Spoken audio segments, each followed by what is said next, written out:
Enri is the #1 Filipino player, but no one really knows anything about him. Today we are going to be looking at Enri's heinous past and seeing the things he's changed to make himself the exceptionally well-rounded player he is today. This is the story of Enri, from cheater to one of the most consistent players Osu has ever seen. Let's start with Enri's discovery of Osu. It all started when he found out about a rhythm game called Elite Beat Agents. Elite Beat Agents is a rhythm game developed by Enri and published by Nintendo for the Nintendo DS. The special thing about this game is that the characters in this game are taken from the original Osu game, Os Tatakai Oenran. This is because Elite Beat Agents is a westernized version of that game. When Enri stumbled upon Elite Beat Agents, he saw a character that was the mascot of Osu, this character being Pippi. And shortly after, he would rediscover Osu, after he has already presumably come upon it and brushed past it. Enri's account was made on the 1st of July 2016, where he would quickly sink his time into the game. Month by month, he would have a consistent play count around the 2000s to 3000s. This shows us that Enri was enjoying the game and starting to get addicted to it. Enri's playstyle is pretty normal. He is a tablet and keyboard main, but sometimes he switches to mouse and keyboard for certain skill sets. As time would go on, he would sit his first 400 on Kimi no Shiranai Monogatari.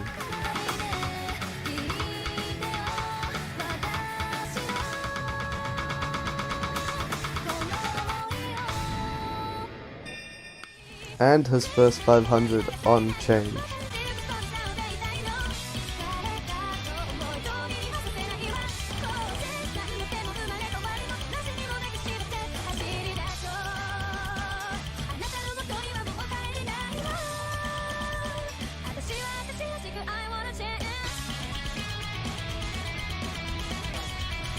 Followed by his first 600, which was an SS choke on Guinea Pig Bridge, as well as his first 8-star FC.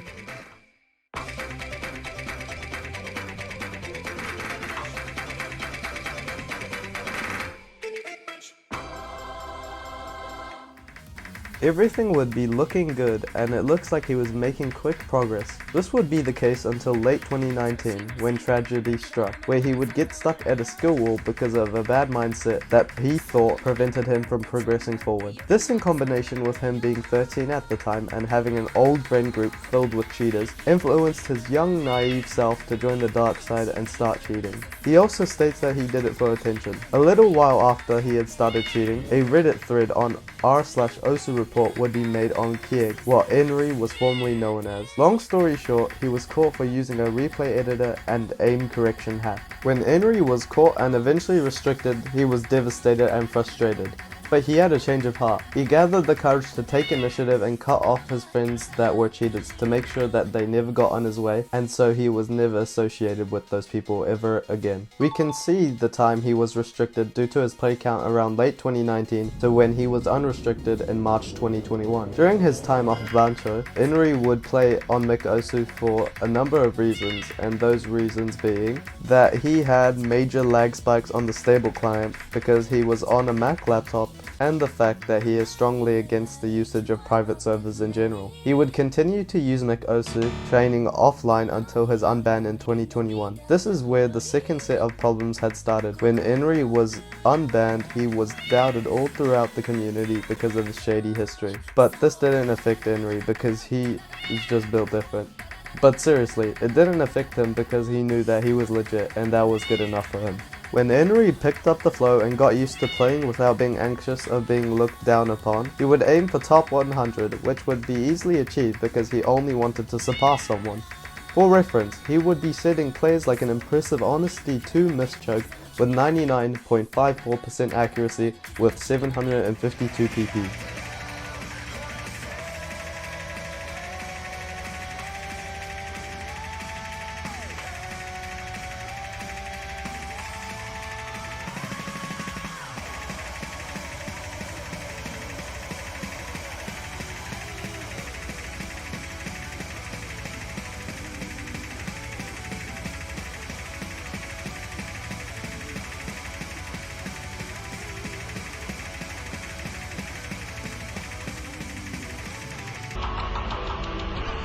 No way. Oh, that's still gotta be like 700, right? Surely that's gotta be 700.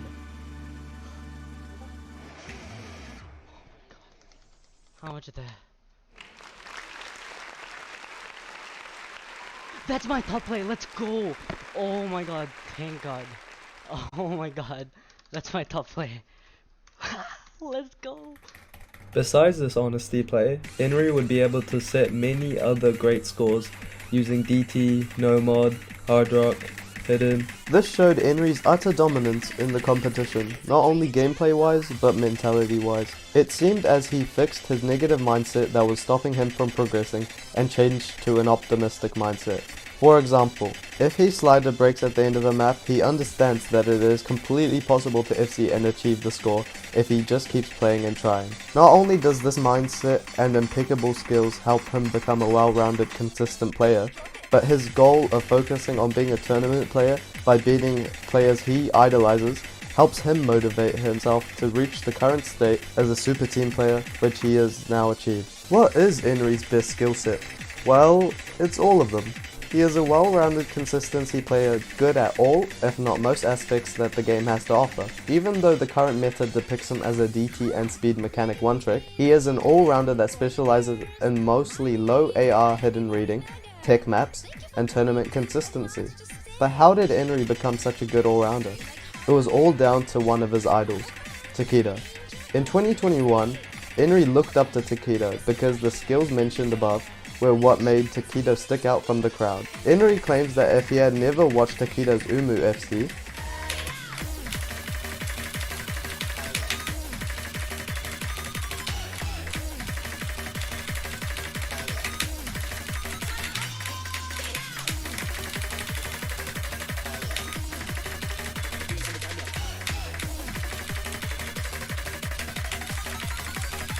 he would have been a top 10 player, but objectively worse, as he thinks that he would have just become a DT farmer only. This shows the amount of confidence and skill that Enri has. His self-control to focus on becoming a well-rounded player instead of chasing the top 10 ranks shows that he was destined for greatness. So, how can you, yes you, become a better player like Enri? Well, he suggests that with any new thing that you learn, you can't give up straight away or start something straight away and expect to be extremely good at it. He says that you need to stop complaining, stop focusing on the negatives, and just play more. Enri's skill and consistency doesn't stop there though, because he got to 2 digits with an iMath. Like, what? However, when he got a decent PC, he noticed a huge difference in performance, but it did not really affect his improvement rate. But as Enri states, I can get the scores I have now even on a very unfamiliar setup, as long as there aren't any lag spikes and I get a 5 to 10 minute warm up on a specific setup. At this point I believe Enri is the most ballsy player with some interesting takes to say the least. Now that we have seen what Enri has dealt with all throughout his Osu career, let's look at his goals for the future. His goals are to win the perennial 2024, share a badge with Takedo, one of his idols, get a full row of 9 badges on his Osu profile, as well as potentially beat Vaxei or maliszewski as they are tournament gods, and finally to give exposure to their super team Flopinski that has been dominating in tournaments lately. This super team consists of the main man Enri, team captain maliszewski, the tournament god known for being extremely consistent and breaking Vaxei's winning streak in tournaments. The lead is still 60,000. Vaxei, you cannot afford to break there. He finds another drop. It's just about maybe like 40 seconds left. I don't know if there's time for Vaxei. He needs to hold, and maliszewski needs to drop, and that is not going to happen. Vaxei is the one to drop instead, and maliszewski now almost 100,000 score up on this Nomad 2 by the end of the match. His stamina recovered, the curse intact for maliszewski to continue winning against many of the greatest players of all time and looking to dethrone Vaxei as the greatest tournament player of all time. A spot on the throne finally opening up. Ninerik, the well-known speed player,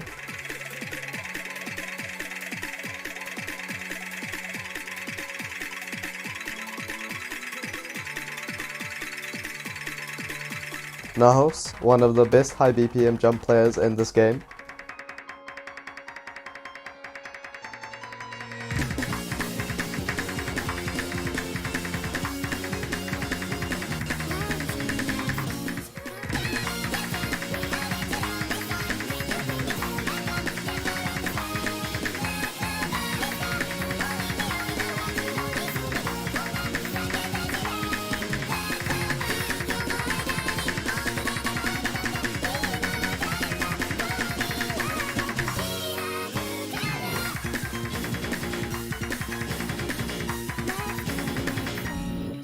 intercambing, this guy.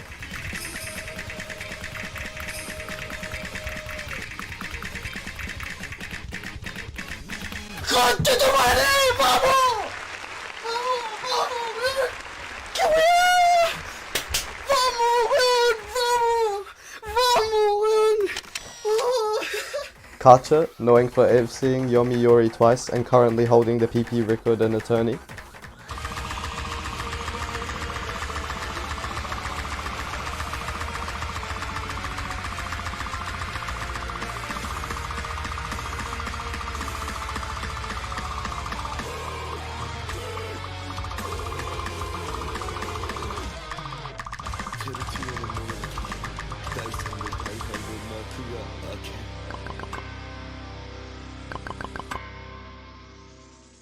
And Takedo, Krilla, MCY3 and Suwagi.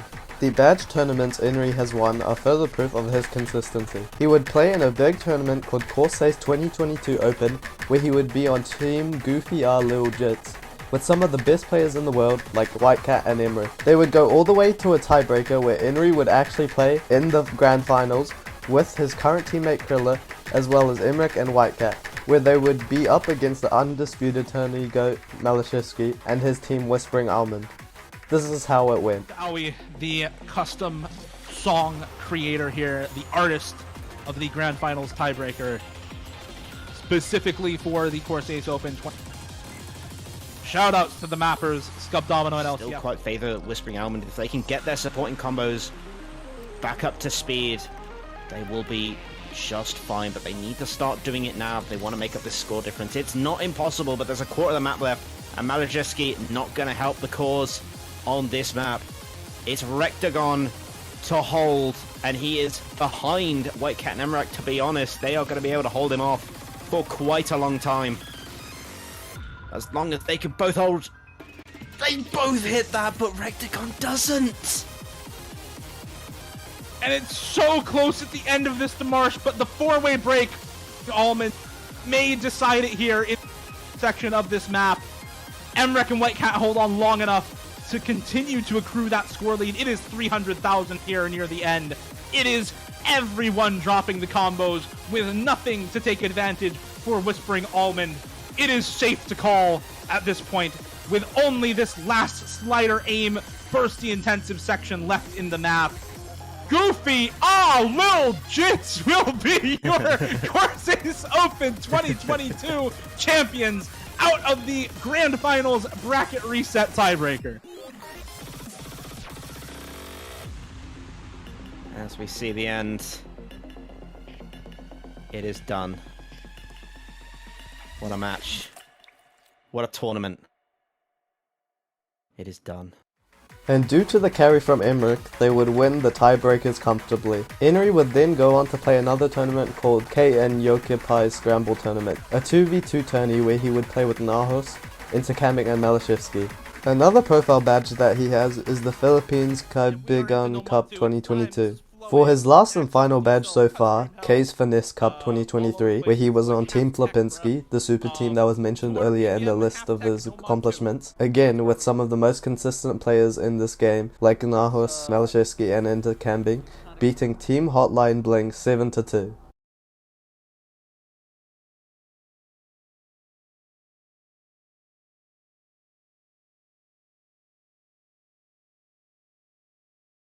It's kind of crazy. As of the 18th of June 2023, Enri is currently number 16 on the global rankings, and I would not be surprised if he makes his way up the ranks and goes through the competition to become an even more skilled tourney player, competing with the likes of Vaxay and Maliszewski.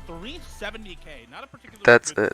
That's the end of this video. A very big thank you to Enri for helping me out and finding the bits of information needed to make this video possible. It was a pleasure to chat with him and work with him on this project. As promised to him, I will let you guys watch this very insane Odin FC while he was up against Zerdinator in the semi-finals of the Corsai's 1v1 tourney from this year.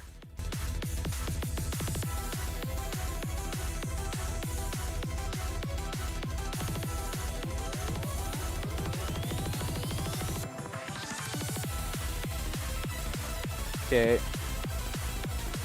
Getting into the real diff spike of the map. This one and then the one in the latter half. Both players still comboing with really high accuracies. What is going on? This is already far and away better of a score for both of these players than the scores that they were able to put up earlier this weekend. Both of them are actually just playing out of their minds. I don't know what else to say. They're both performing incredibly well now. Identical accuracy for both of these players as we get into the next spinner. 2 combo lead for Zudi. Fewer slider ends dropped. That is the only defining factor in this match right now, as they have the exact same accuracy. They have the exact same full combo intact at the halfway point. There is one more dip spike section knots where you get these types of streams. Zudi misses, and she knows it's over. She knows it's just over after that. Yeah. It may just be it, unless Enri misses right now, but I think the window of opportunity may have even passed for a comeback at all, as Enri just refuses to drop, continues to hold the FC. Axel, D-Cell, high spacing cut streams, be damned. He's FCing, What? he's going. There's just no way. Who said that maliszewski is untouchable? Enri is looking to top score I don't know how many maps this weekend. This guy is playing out of his mind right now. That DT2 score was the second best by about 3,000 points to an FC with lower act from Ciccone. And now What? you pull out this immediately afterwards. 977k, 99.3% FC. I mean, what else do you say to it? Has anyone else even come close to that this weekend? I have to check. But I don't think anybody else is even going to come close to that score. This is the hell of a This statement is ridiculous. of a match. Like, what an unbelievable match from Enri.